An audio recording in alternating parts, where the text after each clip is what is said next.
Précédemment, dans notre histoire, Guts et ses compagnons ont survécu à la nouvelle occultation qui a permis la renaissance de Griffith, devenant le Faucon de Lumière. Après une dernière rencontre avec Guts, Griffith s'est envolé sur le dos de Zod en quête de son royaume.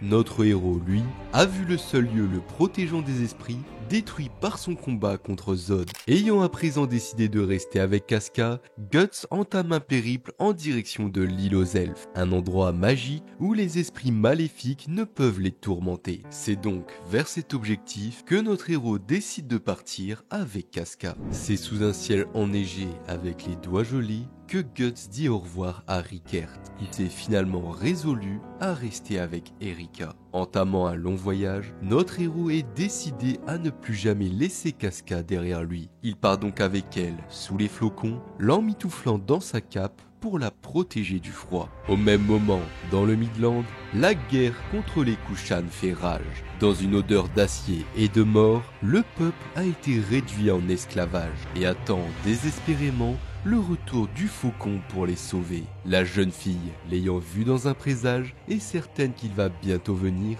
et ne perd pas espoir. Les Bakiraka, une troupe de guerriers d'élite parmi les Kushan, ont pour mission, après avoir échoué à capturer le guerrier noir, de retrouver la trace du faucon. Mais il ne faudra pas longtemps avant que celui-ci vienne de lui-même devant eux. Provoquant la surprise, le faucon se faufile comme le vent, plantant sa lame dans la tête du général ennemi. Après un moment de flottement hors du temps, les Kushan réagissent avec une salve de flèches qui ne peut ne serait-ce qu'effleurer Griffith. Mais avant de pouvoir lancer une nouvelle offensive, la ligne arrière se fait complètement détruire par l'arrivée de Zod. Quand tout à coup, une immense lance transperce la tête des soldats, brisant leur crâne d'un tonnerre fracassant. Un chevalier nommé Locus a été guidé jusqu'ici par le destin et se met donc au service du faucon. Les puissants Bakiraka tentent une contre-attaque mais sont repoussés par Rakshat, un mystérieux Kushan banni depuis longtemps, prêtant lui aussi main forte au faucon. Les soldats voulant bloquer les portes pour piéger la troupe, voient alors leur plan volé en mille morceaux par l'apparition de Grunbeld, un colosse à la force démesurée qui écrase ses ennemis comme des insectes. Tous ces guerriers de légende, dont on chantait les louanges dans les contes, s'agenouillent devant Griffith, lui prêtant allégeance. Observant la scène de loin par le biais d'un petit oiseau, la jeune sorcière qui se nomme Shirke reconnaît là les fils du destin qui se tissent et qui apporteront une ère de ténèbres sur le monde. Sur un campement provisoire, adossé près d'un feu sous la neige, Serpico se rappelle sa première rencontre avec Farnèse. Lui qui était un pauvre enfant gisant sur le sol, couvert de sang après une bagarre, fut recueilli par Farnèse et se mit donc à son service. Subissant tous ses caprices, Serpico apprend au fur et à mesure que malgré sa noblesse, Farnèse a toujours grandi seul, sans la présence de ses parents dans une prison dorée qui était le château des Vendimions, où la vision, depuis la fenêtre de sa chambre, donnait sur les bûchers de l'Inquisition. Depuis petite, Farnèse ne pouvait qu'observer la lumière vive des corps brûlants et tortillant de douleur, éclairant sa chambre pendant toute la nuit. Les années passèrent et le talent de bretteur de Serpico s'aiguisa au fil des nombreuses rixes provoquées par le caractère impulsif de Farnèse, jusqu'au jour où le seigneur Vendimion, de retour après de nombreux mois, décida de marier Farnèse à un noble à des fins monétaires. Elle, qui ne souhaitait que l'amour et la reconnaissance de son père malgré son absence, a été utilisée par lui comme une vulgaire transaction marchande. Se sentant abandonnée, l'espace d'une nuit incendiaire, Farnèse fut vue comme une enfant possédée par le démon. Elle est alors envoyée de force au couvent où la rigueur de la foi prime plus que tout. Reconnue par l'église et venant d'une famille noble, elle fut alors mise à la tête de la troupe des chaînes d'acier sacré, dont vous connaissez l'histoire jusqu'à maintenant. Du côté de Guts, il poursuit son voyage, protégeant Casca en pourfendant les démons toujours à ses trousses. Notre héros se rend alors compte qu'il est beaucoup plus difficile de se battre en protégeant quelqu'un, surtout que le souvenir de la Casca guerrière et forte ne cesse de marquer son esprit. Le soir venu, le loup de colère et de haine, tapi au fond de Guts, ne cesse de le tourmenter, le poussant à éliminer Casca lui-même afin de poursuivre sa vengeance contre Griffith. Se rendant compte qu'il est en proie à des esprits, Guts les élimine rapidement et se convainc que ce qu'il vient de voir ne venait pas de lui. Mais une nuit de plus, pourfendant les démons au fil de son épée, Casca se met en danger, obligeant Guts à subir l'assaut d'un esprit prenant possession de lui. Dans un visage de haine, il serre avec force le cou de Casca au point de la tuer, jusqu'à ce qu'il réussisse à reprendre le contrôle et repousser les esprits. Mais il est trop tard, le mal est fait et la confiance est brisée. Casca, voulant à présent s'éloigner de Guts et le fuir. Il n'a donc d'autre choix pour continuer ce périple de la traîner au bout d'une corde comme un animal, agrandissant de plus en plus le gouffre qui les sépare. Jour après jour, la fatigue de Guts s'accumule, à un point où il ne trouve plus la force et la patience de traiter Casca avec tendresse. Même s'il s'est juré de ne plus l'abandonner, Casca s'éloigne donc de plus en plus de lui, jusqu'au jour où elle réussit à s'échapper. Cette fuite soudaine l'amène alors à chercher de la nourriture dans la besace d'un groupe de brigands qui, en la voyant, ne se font pas prier pour abuser d'elle. Guts, guidé par les cris, accourt vers Casca jusqu'à voir devant lui un bain de sang. Casca a tué tous les brigands par l'épée. Guts tente de s'approcher pour la calmer, mais elle l'attaque aussitôt, l'obligeant à la maîtriser sur le sol. Pris de pulsion, la revoyant comme la guerrière qu'il avait connue, Guts l'embrasse de force bien qu'elle se débatte. Son côté sombre prend le dessus et le loup en lui le pousse à faire les mêmes horreurs que Griffiths pour se la réapproprier. Sur le point de commettre l'irréparable, Guts reprend ses esprits au dernier moment et fait un rapide mouvement de recul. Mais il est trop tard, Casca a revécu une partie de son traumatisme. À l'heure qu'il est, elle ne le voit peut-être plus comme l'homme qu'elle aime, enterrant définitivement la relation entre nos deux héros. Puck, qui était lui aussi parti à la recherche de Casca, croise alors la route d'Isidro, qui a volé sur son chemin de la nourriture à Farnèse et Serpico. Le petit groupe retrouve alors Guts et Casca. Isidro talonne encore notre héros pour qu'il lui apprenne l'épée, tandis qu'à la surprise de tous, Farnèse s'agenouille, demandant à Guts pour l'accompagner afin de découvrir les vérités de ce monde. Notre héros, dépassé par les événements, ne peut qu'accepter, car il est à présent incapable de s'occuper de Casca. Farnèse, déterminé, se coupe alors les cheveux, comme preuve de son détachement et de repentance pour ses actes passés. Guts poursuit donc sa route, accompagné d'une nouvelle troupe. Au cœur du Midland, l'air empeste la mort et le sang, car la guerre contre les Kushan se poursuit. Mais c'est dans chaque combat désespéré que le Faucon Blanc et sa troupe apparaissent, retournant l'issue des batailles. Malgré la guerre, les réfugiés accompagnant la troupe du Faucon ont tous le sourire. La jeune fille, ayant prédit la venue de Griffiths qui se nomme Sonia, présente alors le camp à la jeune escouade venant d'être sauvée. Que ce soit Kushan ou démons, tous sont unis sous la bannière de la troupe du Faucon, chacun devant risquer leur vie pour les ambitions de Griffiths. Les âmes des soldats tombés au combat ce jour peuvent alors dire au revoir une dernière fois à leur famille, grâce au pouvoir du Faucon capable de manipuler les âmes. Face à une telle scène, le jeune prince du Midland ne peut que s'incliner et vouer son épée à Griffiths, qu'il considère d'ores et déjà comme un personnage de légende. Quant à Guts et sa troupe, ils poursuivent leur périple vers le royaume des elfes, bien que leur chemin soit pavé de monstres. Une forme de quotidien se met en place pour nos héros, les faisant ressembler peu à peu à une petite famille. Farnèse a décidé de prendre soin de Casca et de veiller sur elle, voulant se racheter pour ses actes passés. Guts, lui, entraîne Isidro à l'épée avec une étonnante bienveillance, une méthode bien différente de celle qu'il a apprise avec Gambino, comme si la haine au fond de son cœur s'était calmée depuis qu'ils voyagent accompagnés. Continuant leur avancée, le groupe croise le chemin d'un berger, leur indiquant de faire attention car, depuis peu, des trolls ont fait leur apparition dans la région. Avant le coucher du soleil, nos héros partent donc chercher du bois afin de faire un feu. Seulement, dans leur recherche, Casca et Farnèse se retrouvent capturés par une étrange créature qui n'est autre qu'un troll. En entendant les cris, Isidro vient à la rescousse et confronte la bête. Mais bien qu'il ait un aspect primitif, le troll au combat est plus intelligent qu'il n'en a l'air. Isidro, surpris, s'apprête alors à subir une attaque fatale, quand soudain, une magicienne intervient et distrait le monstre. Elle fait alors prendre conscience à nos héros qu'ils sont complètement encerclés par les trolls. Dessinant un cercle autour d'eux, la magicienne dresse une barrière à l'aide de son bâton en bois qui repousse l'assaut des monstres et les fait fuir. Celle qui vient de les sauver n'est autre que Shirke, la jeune sorcière. Celle-ci, après avoir aidé nos héros, disparaît alors aussi vite qu'elle est venue. La troupe réunie reprend donc leur chemin et croise un homme blessé sur le bas-côté. Depuis le retour de Griffiths, le monde a changé, fusionnant le plan astral et physique. Les trolls sont apparus dans le village du vieil homme, volant les récoltes et kidnappant femmes et enfants. S'il était dans la forêt, c'est pour trouver l'aide de la sorcière, afin de les débarrasser de ce fléau. Dans leur bonté, Serpico et la troupe vont donc le raccompagner au village, sauf que sur leur chemin, ils vont atterrir devant une mystérieuse bâtisse. Intrigué, Isidro ne tarde pas à titiller la statue qui garde l'entrée, se révélant être un golem se dressant devant nos héros. D'autres plus petits ne tardent pas à apparaître, pour complètement encercler le groupe.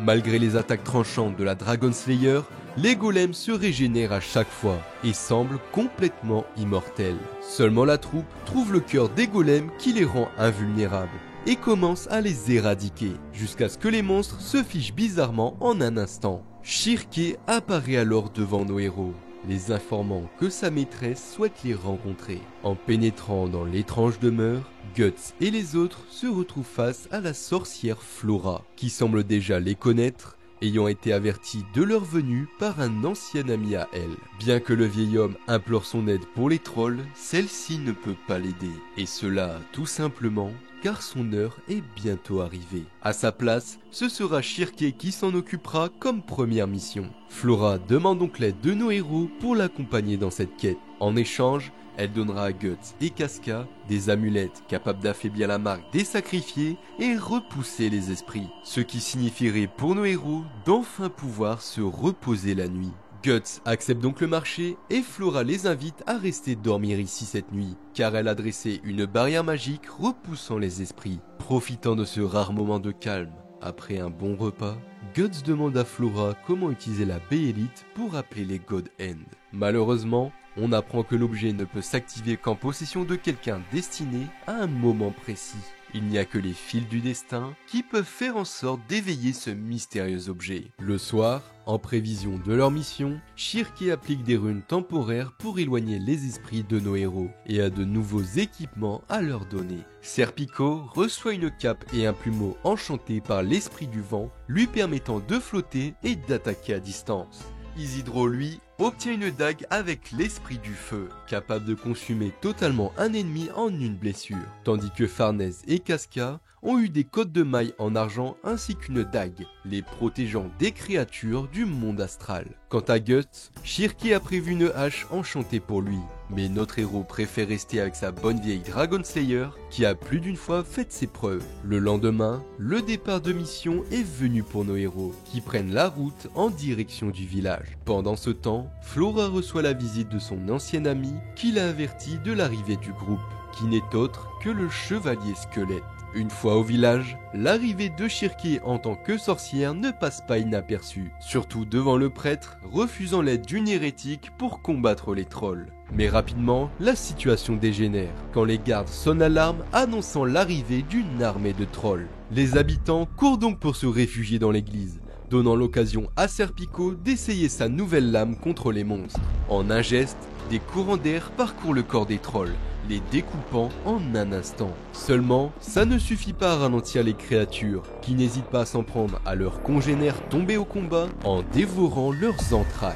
La barrière que Shirke a dressée autour de l'église permet aux habitants de se protéger de l'avancée des trolls. Sauf que nos héros se retrouvent encerclés avant de pouvoir l'atteindre. C'est là que Guts intervient et fait une véritable démonstration de force devant les villageois en déchiquetant plusieurs trolls en un coup. Face à une telle horde de monstres, Shirke monte sur le toit de l'église pour canaliser un puissant sort afin d'éliminer les menaces. Mais le prêtre ne peut tolérer que de telles hérésies aient lieu sur ce sanctuaire et tente de l'arrêter. Sauf que Shirke est plongé dans un état de transe, voyageant dans le monde astral pour demander l'aide de l'esprit de l'eau qui était autrefois vénéré dans ce village. Il ne faut donc en aucun cas brusquer son corps physique. En voyant la réaction du prêtre, Farnèse se reconnaît totalement dans ses agissements passés.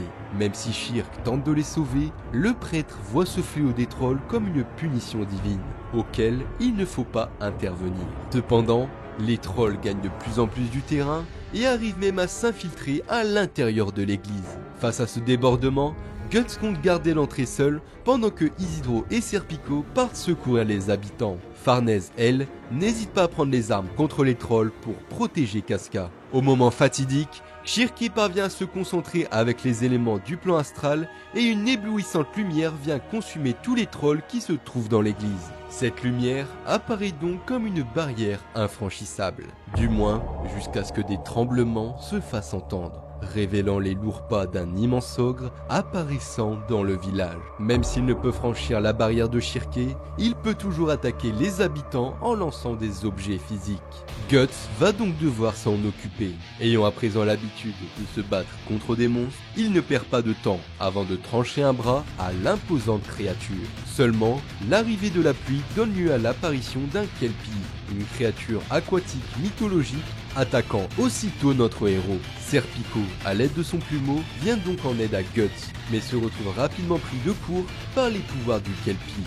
Grâce à l'élément du vent, Serpico parvient à se libérer et déploie un tourbillon qui transperce la créature. Étonnamment, cela ne l'achève pas, et Serpico se retrouve surpris par la contre-attaque du Kelpie qui le blesse. Shirké réussit à canaliser à temps l'esprit de l'eau et emporte dans un impressionnant raz-de-marée les monstres qui finissent noyés et emportés au loin. Le village est sauvé des trolls. Cependant, Shirké s'est connecté trop profondément avec l'esprit de l'eau et s'est perdu dans le monde astral. Tant qu'elle sera dans cet état, les flots ne cesseront de se déverser sur le village. Les remous provoquent donc des tremblements sur les fondations de l'église, qui font chuter Casca et Farnèse du toit. Nos héros, impuissants, voient donc leurs amis emportés en dehors du village par ce puissant torrent. Ce n'est que quelques minutes plus tard que Shirké reprend conscience, stoppant la tempête. Sauf qu'après une inspection des alentours, Casca et Farnèse demeurent introuvables.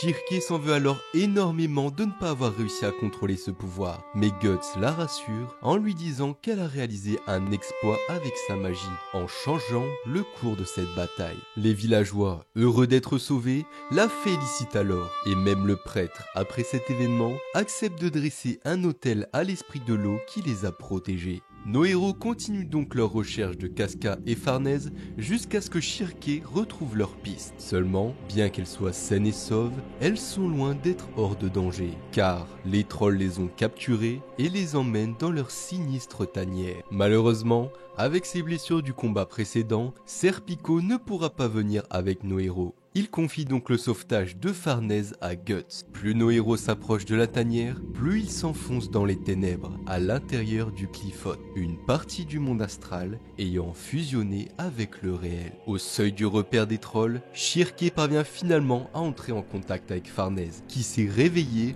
au milieu d'un paysage mêlant le merveilleux à l'horreur. Si elle et Casca ont pu rester indemnes jusqu'ici, c'est grâce à leur côte de mailles en argent qui les protège des trolls. Mais ce n'est pas le cas des femmes du village qui ont été amenées jusqu'ici et qui finissent abusées jusqu'à ce qu'elles mettent au monde de nouveaux trolls dans une horreur similaire à Alien. Face à cette scène, le cri de Farnèse ne manque pas d'attirer l'attention des trolls qui s'agglutinent autour d'elle. Même si la côte de mailles la protège des créatures, ce n'est pas le cas des fourches qu'ils ont volées. C'est à ce moment fatidique qu'une pluie de flèches s'abat sur les trolls.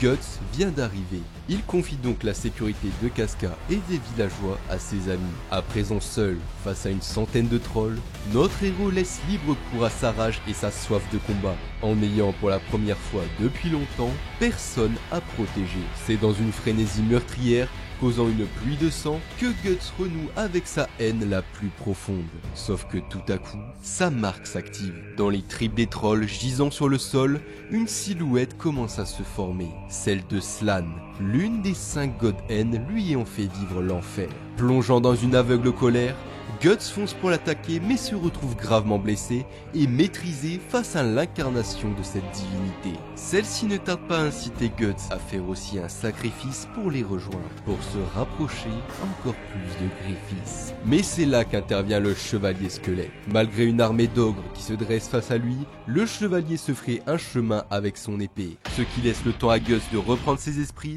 et déployer un gigantesque coup de canon sur Slann. Cette action lui permet avec sa Dragon Slayer d'en finir avec elle, faisant retourner le God End dans les profondeurs du monde astral. De leur côté, dans la tanière, nos héros sont poursuivis par une armée de trolls. Pour les éliminer, Shirke fait appel à l'esprit de la putréfaction pour ensevelir les monstres dans la boue. Seulement, cela provoque l'effondrement de l'antre sur lui-même, condamnant toutes les issues. Guts, sans échappatoire, est donc coincé ici.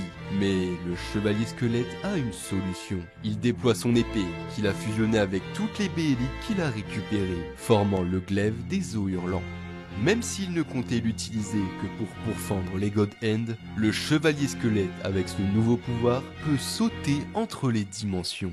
Lui et Guts rejoignent donc l'autre groupe. Avec un tel pouvoir, le Qliphothes s'est refermé dans cette brèche interdimensionnelle, laissant de nouveau place à une luxuriante forêt. Après ces événements, Guts finit par ressentir une nouvelle fois la sensation d'avoir des compagnons sur qui il peut compter. Dans sa demeure, Flora vient de terminer de préparer une mystérieuse armure pour notre héros, dont le chevalier squelette semble bien connaître le danger qu'elle représente. Seulement, les forces de Flora s'affaiblissent petit à petit, et les apôtres de l'armée du faucon finissent par briser sa barrière qui dissimulait le lieu. Le chevalier squelette compte donc défendre une dernière fois son ancienne amie pour qu'elle puisse partir paisiblement. Du côté de nos héros, malgré de nombreux soins, Guts est toujours blessé car lors de son combat contre Slann, celle-ci a entaillé profondément son corps astral. Quand nos héros finissent par atteindre la demeure de la sorcière, celle-ci est consumée par les flammes, face à une armée d'apôtres à ses portes. Guts prend immédiatement part à la bataille, mais avec ses blessures actuelles, il est incapable d'abattre ne serait-ce qu'un seul démon. Le chevalier squelette lui vient alors en aide, quand soudain apparaissent parmi les apôtres les généraux de l'armée de Griffiths, Zod et Grunbeld. L'apôtre géant, ayant entendu parler des exploits du guerrier noir, souhaite donc se mesurer à Guts dans un duel. Zod, quant à lui, compte une nouvelle fois affronter le chevalier squelette pour que son armée puisse progresser dans la maison. Shirke, de son côté, est en panique et cherche Flora parmi les flammes mais n'arrive pas à la localiser à cause de son état émotionnel. Du moins, jusqu'à ce que Flora rentre en contact avec elle pour lui demander d'amener la mystérieuse armure à Guts car il est déjà trop tard pour elle. Shirke, en larmes, accepte donc la dernière demande de celle qui l'a formée et court dans la bâtisse pour retrouver cette sombre armure. Guts, lui, avec ses blessures et sans armure, ne fait pas le poids contre Grunbeld, qu'il envoie valser à plusieurs mètres en un coup de marteau. Le titan est alors plus que déçu de la force de notre héros, qui est incapable de lui opposer la moindre résistance. Si ce combat continue, Guts pourrait bien y laisser la vie. Sur le point d'être exécuté par Grunbeld, Shirke dresse un golem pour protéger Guts et lui demande de venir la rejoindre dans la maison. Voyant l'état de notre héros, Shirke hésite grandement à lui faire porter l'armure, car celle-ci pourrait le tuer. Cependant, le temps presse, car les démons gagnent de plus en plus de terrain et envahissent la demeure. N'ayant d'autre choix pour leur faire face, Guts insiste pour porter la morbide armure malgré les risques. En un instant, le corps d'un des monstres est coupé en deux.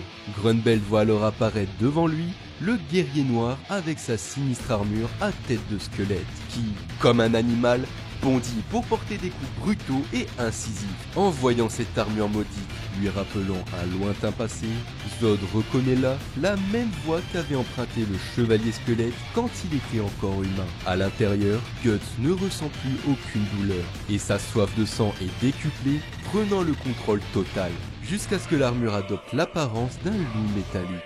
Guts déploie alors une force et une vitesse jamais vues, capable de faire faiblir Grunbeld. Avec ses assauts continus, Guts ne semble même plus avoir de restrictions physiques.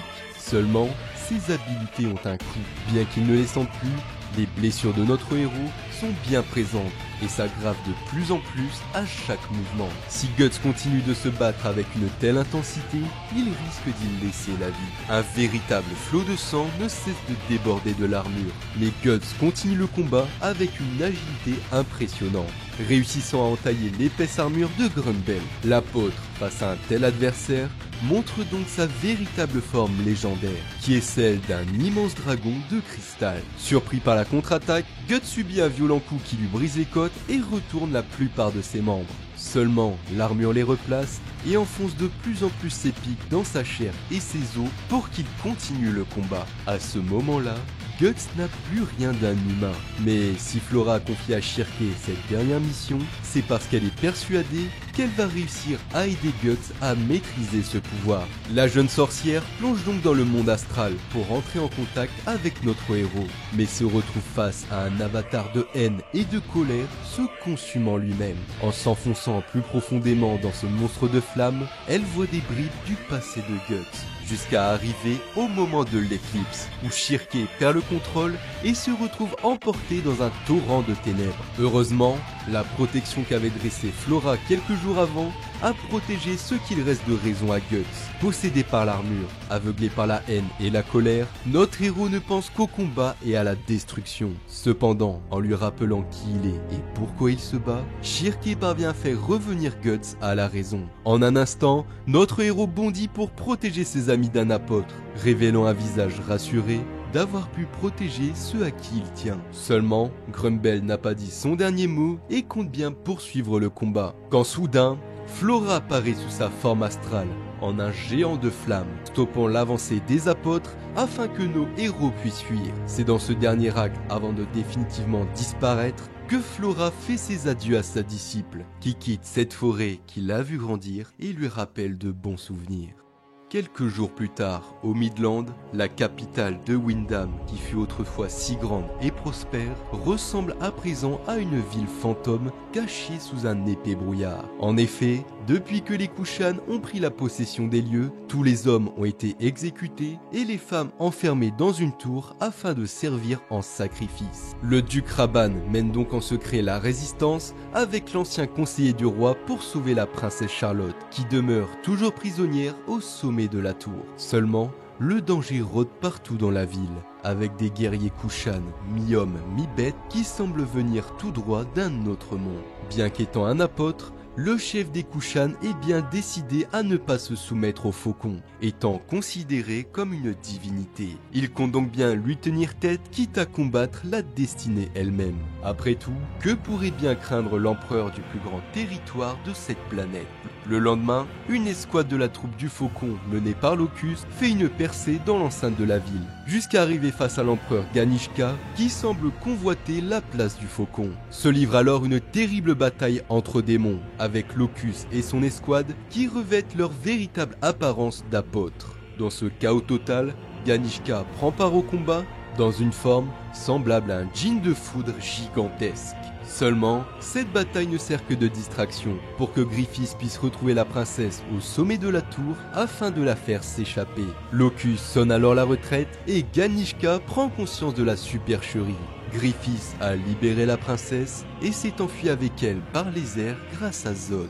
Un mois s'est écoulé depuis le combat dans la forêt. Nos héros continuent donc leur chemin en longeant la mer, que Isidro découvre pour la première fois. Guts est encore affaibli des combats précédents, mais grâce au sceau de Flora, il a pu dormir paisiblement durant tout ce temps, sans devoir dégainer une seule fois son épée. Tous les jours, Shirke et les elfes soignent les blessures de Guts, qui a son corps marqué de toutes parts à cause de l'utilisation de l'armure. Une véritable routine s'est installée auprès de nos héros, qui forment à présent une joyeuse petite troupe. Étonnamment, Farnèse ayant vu l'étendue des pouvoirs de Shirke devant ses yeux, souhaite elle aussi apprendre la magie, pour pouvoir, à son tour, se défendre et protéger Casca. Le soir, la pleine lune venue, face à la mer, Shirke pense à sa mentor et craque en fondant en larmes. Guts, qui semble bien apaisé depuis quelque temps, la console alors. Mais soudain, nos deux héros vont avoir une étrange visite, celle du chevalier squelette. S'il est ici,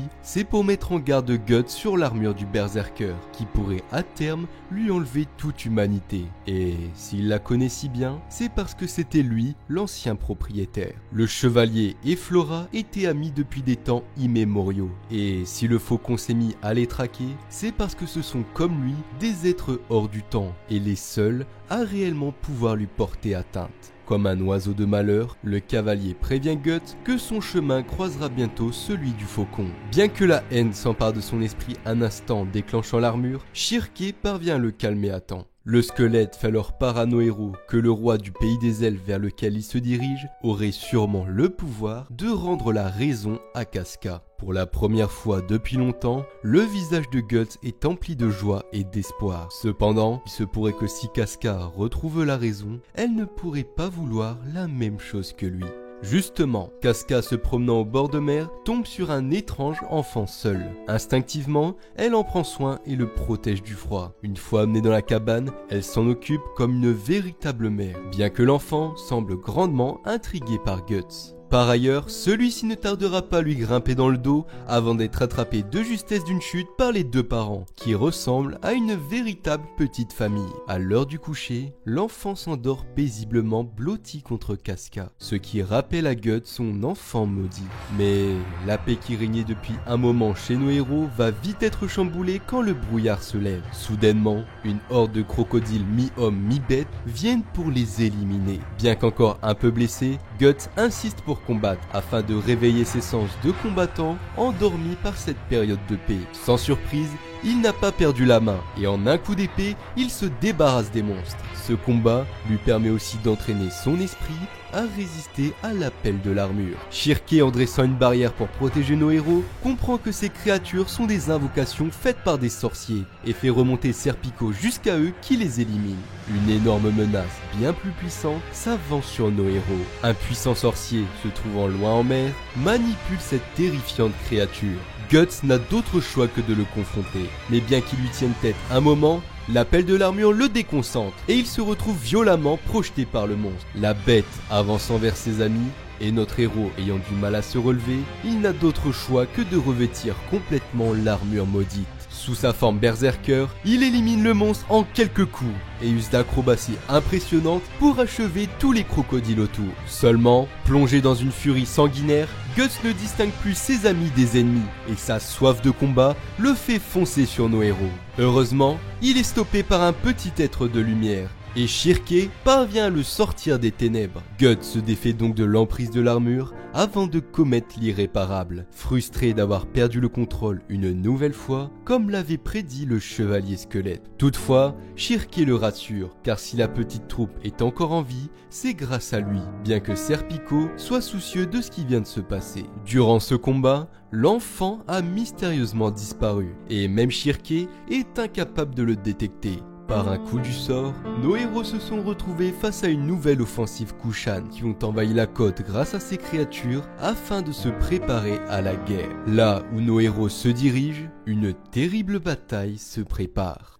Aux portes de la ville de Vritannis, les plus grandes armées des environs sont là et enrôlent de nombreux mercenaires pour la guerre à venir contre les Kushan. Dans cette ville, soumise à la papauté, la tenue de Shirke ne passe pas inaperçue, mais celle-ci se fraye un chemin grâce à ses pouvoirs et s'éloigne du brouhaha de la foule jusqu'à arriver au port, qui semble être le seul lieu de calme. Seule, au bord de l'eau, elle ne tarde pas à être rejointe par Sonia, la vassale de Griffiths, qui comprend instantanément qu'elle est une sorcière et souhaite donc devenir amie avec elle. Quand soudain, des enfants orphelins se retrouvent pourchassés par des pirates, souhaitant les capturer pour le commerce d'esclaves. Shirke ne peut pas s'empêcher d'intervenir et confronte les brigands avant d'être rapidement rejoint par Isidro. Celui-ci ne manque pas de faire tourner en bourrique les pirates qui en ont après lui et finissent par l'encercler.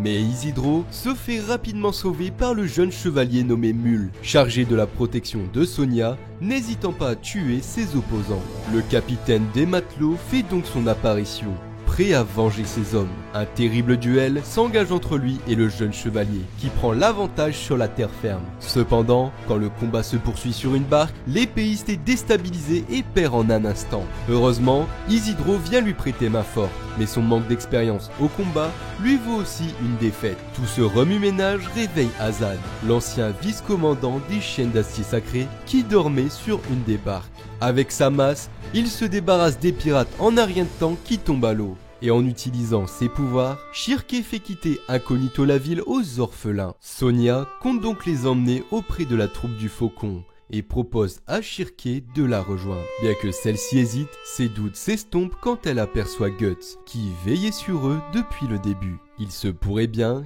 qu'elle ait déjà un endroit où aller.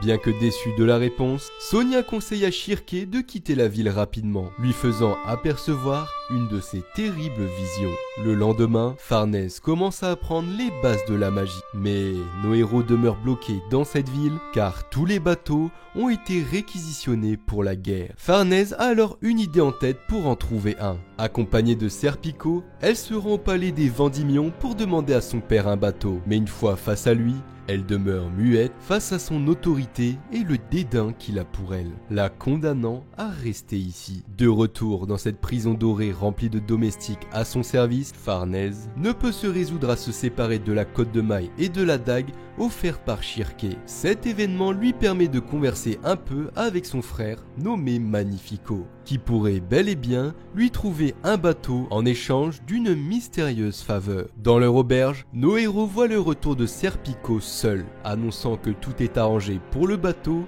mais que par contre Farnèse ne reviendra plus avec eux. Serpico leur donne donc un laissez-passer pour un bateau et rend à Shirke tout l'équipement qu'elle leur avait donné. Cette séparation soudaine intrigue nos héros, qui sentent que quelque chose se cache derrière. Puck et Evarella, les deux elfes, partent donc enquêter au château et apprennent que Farnèse a été promise à un mariage avec un certain Roderick, amiral et fils de la famille royale de Hesse. Contre toute attente, Guts, qui d'habitude ne se mêle jamais des histoires des autres, est bien décidé à ramener Farnèse. Le petit groupe longe donc les murs de la demeure Vendimion, avant d'apercevoir Farnèse et sa mère partir en carrosse en direction de la ville pour un bal regroupant les personnes les plus riches et influentes de la papauté.